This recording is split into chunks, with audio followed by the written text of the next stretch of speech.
Как применяется скетчинг в реальном проектировании. Маленький скетчбук, фрагмент проекта, удобно. Когда есть кофе, да. Хорошего утра. Посмотрим, как я сделал такую картинку. Проект про вот это вот озеро в небольшом, но симпатичном городке. Это часть идеи и концепции, выраженная графически, в фоновом режиме, когда я смотрел киношку. Некоторые элементы приходится интенсивно думать, вся голова увлечена. Некоторые понятные можно делать на автомате.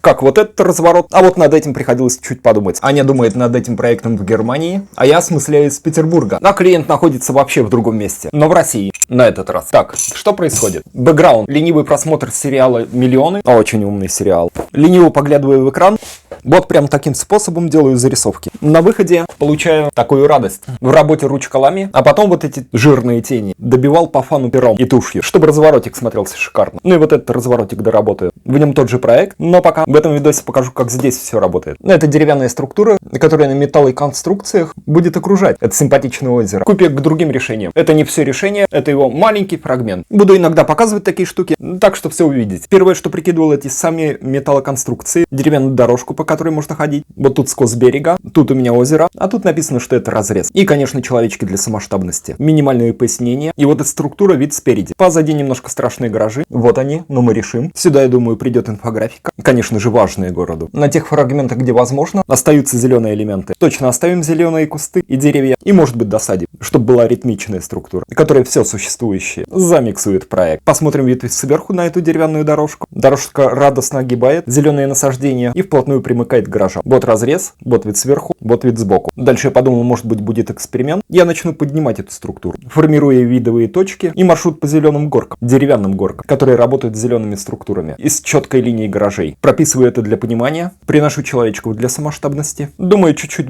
про другую часть проекта и получаю симпатичный разворот. Вполне достаточный, чтобы показать клиенту мою проектную идею, которая сама по себе маленькая часть большой концепции, и для того, чтобы синхронизировать видение, понимание и картину мира, легко сделать такую штуку, просто посматривая сериальчик. За что я люблю скетчинг? Я вот это все время не работал, зарывшись в компьютер. Я сидел и на чиле, на расслабоне делал то, что я люблю. Результат симпатичный, проект не глупый в целом. Это просто его фрагмент. И пока Аня прогуливалась с чашкой кофе, идея проекта готова. Чтобы научиться также, ссылка в описании к видео. Тут крутые плейлисты с практической инфой проектировщика-путешественника. Меня зовут Эдуард Кичугин. Хорошей практики. Хорошего дня. Чао-чао.